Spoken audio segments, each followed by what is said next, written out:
Olá pessoal, começa agora mais um Canal Rural Entrevista, programa que discute os principais temas do agro no momento. E hoje eu recebo aqui o diretor Stefano Dedini, que é diretor executivo da consultoria de recursos humanos e recrutamento da Michael Page.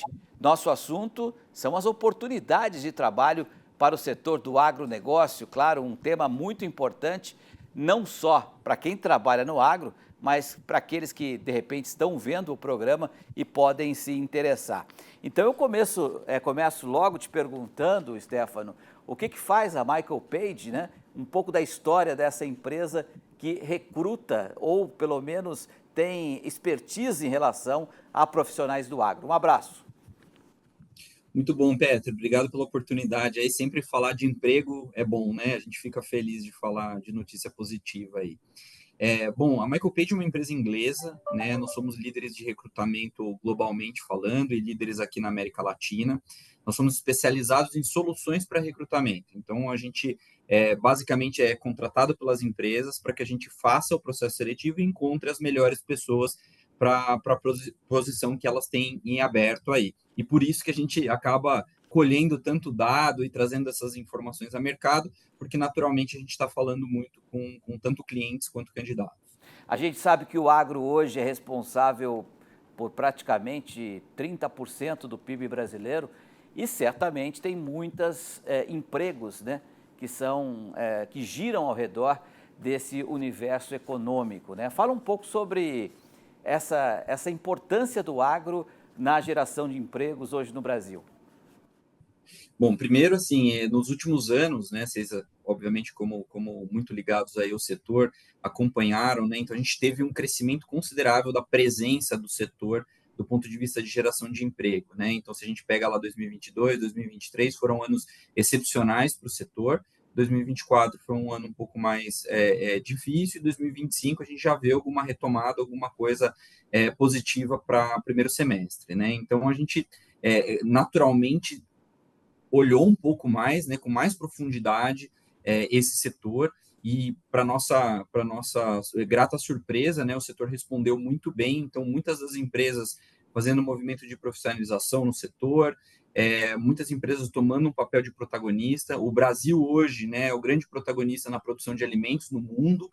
Então, isso gera para o agro uma situação atípica, né? Então, nós somos o headquarter, né, do mundo do ponto de vista de agro, as principais tecnologias são implementadas aqui, e isso naturalmente deixa os nossos executivos do setor altamente demandados, né? Então, é um setor que está super relevante, super importante, fazendo vários movimentos aí de estruturação aí para os próximos anos. Pois é, décadas atrás a gente sempre ligava a figura de quem ia trabalhar com o agro, né? Na verdade nem se falava dessa palavra agro, se falava trabalhar na lavoura, né? Se tinha aquela imagem do trabalho manual, né? Que ninguém gostaria de fazer, não gostava de fazer e com salários bem baixos, né? Hoje o mercado de trabalho do agro, eu queria que você falasse um pouco da abrangência que ele tem, né? Principalmente depois da agroindústria, né? Que trouxe uma maior necessidade de profissionais capacitados, né? Mas que tem uma gama muito grande, né? De um pequeno trabalhador com salário pequeno, né? Até salários muito maiores. Fala um pouco sobre essa questão. Legal. Bom, o agro é um setor bastante abrangente, né? Então, quando a gente olha a cadeia como um todo, né? Então, a gente olha o produtor lá na ponta, depois a gente olha a primeira indústria de transformação desses alimentos, depois tem a segunda indústria de transformação desses alimentos, o varejo do setor, todas as empresas de químicos, implementos, biológicos, etc., ao redor. Então, é um setor muito amplo, com muitas nuances aí, e que a gente trata como agro, porque naturalmente são super correlatos aí, ficam dentro do mesmo ecossistema. Quando a gente olha um pouco para o contexto regional também, a gente tem um crescimento considerável de posições aí no Centro-Oeste, né, um volume bastante crescente de empresas lá.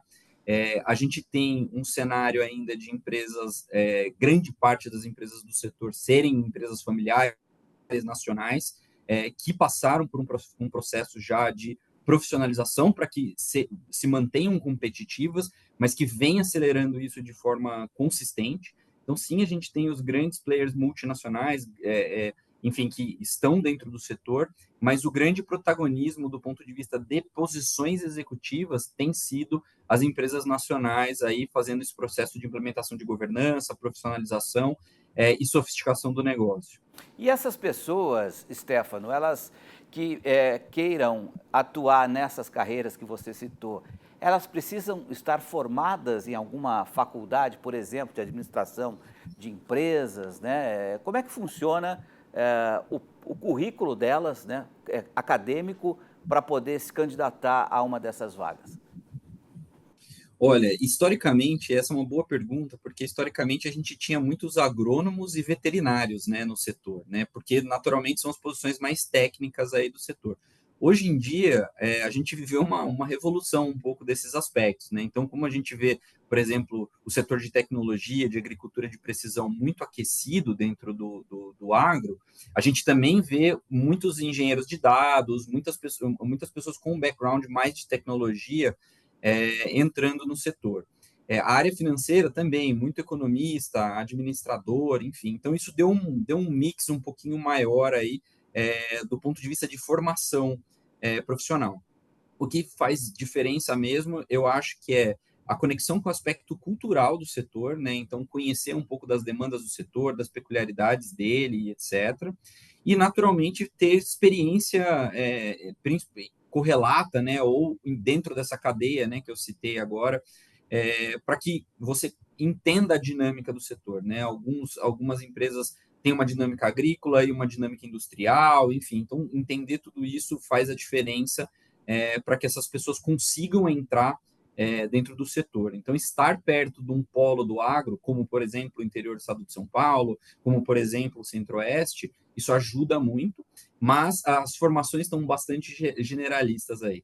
Fala um pouco do trabalho de vocês para fazer essa ligação entre o empregador e aquele que se candidata à vaga.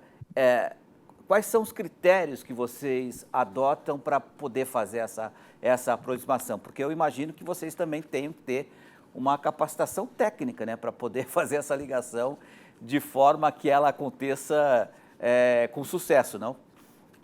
Sem dúvidas. Não, só para te dar uma referência, né, eu já estou passando das 7.000 entrevistas aí. Então, a gente acaba tendo um volume muito grande, né, de busca e mapeamento de mercado. Então, uma das funções que nós aqui como recrutamento temos é se relacionar com o mercado. Então, eu estou envolvido em feiras importantes, eu estou envolvido com comitês importantes do setor, justamente para que eu entenda tecnicamente das demandas, o que são tendências, o que são temas importantes aí. A gente, há uns 5 anos atrás, optou por construir aqui um centro de inteligência do agro dentro do grupo, né, que eu liderei lá atrás e, enfim, acompanho desde sempre, justamente para isso, para que a gente consiga falar um pouco das especificidades do setor, para que todos o nosso time de recrutadores estejam aptos aí a recrutar as cadeiras até as hipertécnicas que o setor tem. A questão da tecnologia que você já citou, né, tem sido muito importante, ou seja, aquele trabalhador que imaginava, eu para trabalhar no agro eu preciso entender de manusear uma enxada ou de repente lidar com um trator ali simplesinho, né? Já é o suficiente. Hoje, com esse agro produzindo em larga escala, é bem diferente, né, Stefano? Completamente, né? As posições da base do agro mudaram muito. Então, quando a gente olha que uma colheitadeira tem tecnologia praticamente de um ônibus espacial, né, o mesmo operador, né, dessa colheitadeira lá atrás não é o de hoje, né? A gente vê, por exemplo, a pulverização de químicos com drone, geolocalização, a gente vê aplicativos que você tira uma foto no campo e ele já te dá as necessidades da terra e tal. Então, isso tem, eu falo que traz um ponto importante, né? Que é o equilíbrio entre a tradição e a inovação, né? O agro é um setor tradicional, porém, com toda essa tecnologia embarcada para que se aumente a produtividade, esse mix, né, de entender sim a história do setor, as peculiaridades, conhecer lá, de pegar na terra, mas ao mesmo tempo também entender as novas tecnologias, como elas conseguem ser aplicadas aí para que tenha mais eficiência operacional, né? Perfeito. A gente vai para o intervalo agora, Stefano, mas eu queria que você falasse, assim que a gente voltar, sobre a questão da remuneração, né? Porque a gente falou muito sobre opções de trabalho e o pessoal que está em casa quer saber se vai valer a pena financeiramente, combinado? Combinado. Bom, a gente volta então daqui a pouquinho com o Stefano Dedini, que é diretor executivo de recursos humanos da Michael Page, aqui no canal Rural Entrevista. Voltamos já já.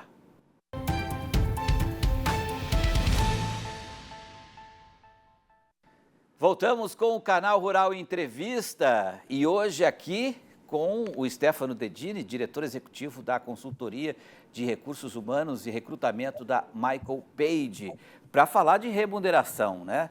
E eu recebi uma informação que foi feita uma pesquisa de que 8 em cada 10 profissionais do agro tiveram aumento salarial acima da inflação, né? Como é que você vê essa questão, especialmente para as funções de diretor industrial e gerente de manutenção? É a questão da lei da oferta e da procura, tem pouca oferta no mercado, por isso essa boa remuneração, hein, Stefano? É um mix de algumas coisas, né? Primeiro, a gente, como setor, a gente tem algumas polos, né, de operação que ficam fora de centros urbanos, né? Então, principalmente quando você olha para o Centro-Oeste, Matopiba e etc., para atrair bons executivos para essas regiões um pouco mais remotas, o setor ele precisa ser um pouco mais agressivo em salário. Esse é um tema. Segundo tema, o setor vem passando por um aspecto de profissionalização bastante intenso, né, de implementação de governança. Então, os executivos do setor têm sido demandados para diversas outras frentes, então, naturalmente, isso impacta também na remuneração. A inflação, que afetou todos os setores, isso com certeza, né? Mas o setor hoje tem essa questão da tecnologia que a gente conversou, né? Então, pessoas que conhecem e que dominam a tradição do setor e que conseguem interpretar o uso dessas novas tecnologias e tudo isso para agregar valor, então tem essa experiência, esse olhar para essas duas frentes, esses profissionais a gente não tem um volume muito alto no mercado, então a lei da demanda acaba impactando aí na remuneração também. Eu citei aqui gerente de manutenção, diretor industrial. Quais são as outras atividades, né? Mesmo aquelas mais simples, que também tem essa carência hoje no mercado, pela sua experiência aí? Olha, o próprio engenheiro agrícola, né, que conhece um pouco dessas capacidades, por exemplo, hoje a gente tem o tema de biológico super quente no mercado, né, então como usar e que produto usar, né, então lá na ponta, então aquele técnico em engenharia agrícola, aquela pessoa que, enfim, fez um curso mais básico e etc., isso tem tido demanda, né, porque as lavouras estão cada vez mais carentes, né, de pessoas que conheçam desse tipo de produto. As vagas de programação, né, então as vagas de tecnologia do setor também, o agro tem as agritechs, né, as empresas startup do setor e etc., então isso também tem gerado bastante oportunidade, né? O desenvolvedor básico mesmo, aquele cara que está começando na carreira. E as posições também conectadas às estruturas um pouco mais de profissionalização do setor. Então, todas as estruturas, por exemplo, analistas financeiros, analistas de recursos humanos, então essas funções que vêm para dar uma roupagem mais corporativa para as empresas também têm sido bastante demandadas. Eu vi também que operador de drone, né, que é uma atividade relativamente recente hoje no agro, estava tendo uma carência. Inclusive, eu tenho um amigo meu que trabalhou comigo como cinegrafista muito tempo mesmo, fez uma Copa do Mundo comigo na África do Sul, que ele simplesmente abandonou a carreira de cinegrafista e hoje ele é operador muito bem sucedido de drone, né? Inclusive está comprando outros drones, está trabalhando com essa questão de forma terceirizada. Fala um pouco desse campo aí. Não, isso com certeza é uma demanda. Lá atrás, em 2022, a gente até soltou uma matéria pelo aumento exponencial, né? Claramente tem uma vantagem de eficiência, né? Você usar o drone. Agora, falta a pessoa capacitada, né, para usar eles de forma eficiente, porque essas tecnologias elas só aportam valor de fato se você usá-las de forma eficaz, né? Então, o investimento no drone, como não deixar o drone parado, né? Usar geolocalização e etc. Então, isso tem gerado bastante necessidade. E é uma coisa específica, né? Você não aprende a pilotar drone em uma universidade ou em um curso técnico, né? Agora, talvez, tenha algumas iniciativas, mas lá atrás você não tinha. Então, justamente para poder encontrar pessoas capacitadas, né, o mercado começou a apostar em perfis como o do teu amigo aí, que são pessoas que não vieram desse background, mas que se desenvolveram, conheceram e hoje entregam um bom serviço aí. E é muita responsabilidade, né? Pilotar um negócio que vale aí alguns milhares de reais não é fácil, não. Outra atividade também é a questão do manuseio das máquinas, né? Colheitadeiras, aquelas máquinas de campo que tem uma tecnologia embarcada excepcional e eu tive contato com muitos produtores que estavam treinando os seus próprios funcionários, né, a lidar com essas máquinas e pessoas que às vezes tinham até dificuldade de ler e escrever, né, porque esses produtores não encontravam alguém no mercado que pudesse operar essas máquinas. É muito complexo, né? Porque você tem hoje uma série de tecnologias embarcadas, né? Então você tem muitos aspectos de automação, né, dentro das máquinas agrícolas. E naturalmente você precisa de pessoas que entendam não só o que está sendo feito, mas como está sendo feito, né, ali. Justamente porque, imagina, você está no meio de uma lavoura, de repente a tua coletadeira para. Se você não conhece um pouco do software, do que aconteceu e etc., a tua chance de conseguir resolver o problema e continuar trabalhando é bem infinitamente menor. Às vezes você está numa região afastada, isso quer dizer que a máquina vai ficar parada por dias e dias, enfim. Então, cada vez mais as empresas elas têm investido nesse treinamento e desenvolvimento das pessoas que já estão operando no campo, né? Então, é uma forma que as empresas encontraram, né, de suprir um pouco desse gargalo de profissionais qualificados, né? Então, as empresas têm hoje investido muito tempo em qualificar os seus profissionais justamente para que eles acompanhem essa evolução do setor. Ô Stefano, que conselhos você daria para as pessoas que estão nos vendo, que trabalham no agro já em determinada atividade, né, para também se colocarem à disposição, né, de uma outra vaga, que conselhos você daria? Ou mesmo aqueles que não têm nenhuma ligação com o agro, mas que têm uma formação que poderia se encaixar com alguma certa vaga a ser solicitada aí.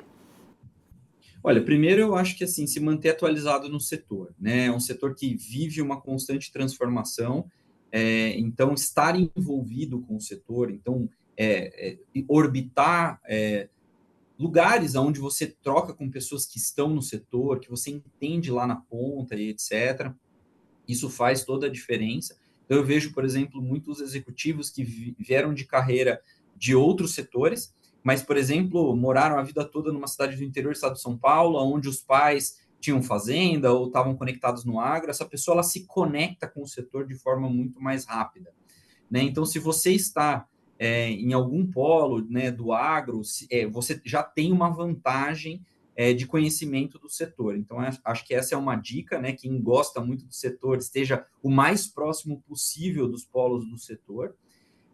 Por outro lado, eu vejo também um crescimento, né, desse contexto corporativo do setor, mesmo nos grandes centros, né? Então, quem tem afinidade, quem gostaria de participar, um setor repleto de desafios e coisas bacanas, por exemplo, né, um setor que é altamente demandante de crédito, então profissionais, por exemplo, da área de finanças, têm um desafio técnico bastante importante, né, no setor.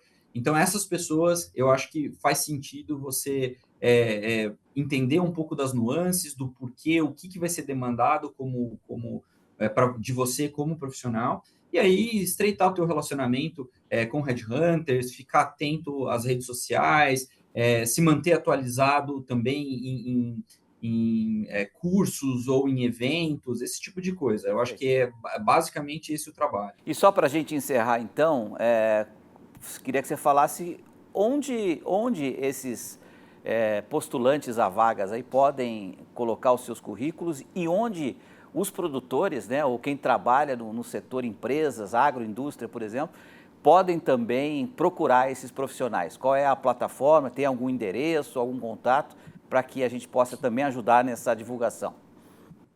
O mercado tem algumas plataformas, né? Então, as mais comuns aí são o LinkedIn, o vagas.com, o Indeed, tem algumas outras, o Gup, por exemplo, né? Que são todas ferramentas onde você consegue deixar o teu currículo disponível. E, naturalmente, as próprias consultorias de recrutamento, né? Então, se você tem uma demanda de necessidade técnica e etc., eu recomendo que você converse, né, com algum player especializado no setor para que você consiga ter qualificação no material, porque eu falo que já teve um tempo onde era difícil a gente encontrar o dado, né? Então, entrar em uma plataforma e olhar o conteúdo que tem naquela plataforma, hoje não resolve mais, porque tem muito conteúdo, né? Então, filtrar, ter uma capacidade de curadoria, né, dos perfis, é o que faz a grande diferença e a eficiência desse setor. Bacana, eu conversei, portanto, com o Stefano Dedini, né, diretor executivo da Michael Page. Obrigado pelas suas informações aqui, eu acho que foram esclarecedoras, eu acho que pode ser um assunto bastante interessante aí para muita gente que nos assistiu. Stefano, obrigado, então, até uma próxima. Obrigado, Pedro. Bom, o Canal Rural Entrevista termina aqui. Você pode acompanhar esse e outros programas na playlist do Rural Entrevista, no Canal Rural Entrevista, no YouTube do Canal Rural também. Obrigado pela audiência e até uma próxima.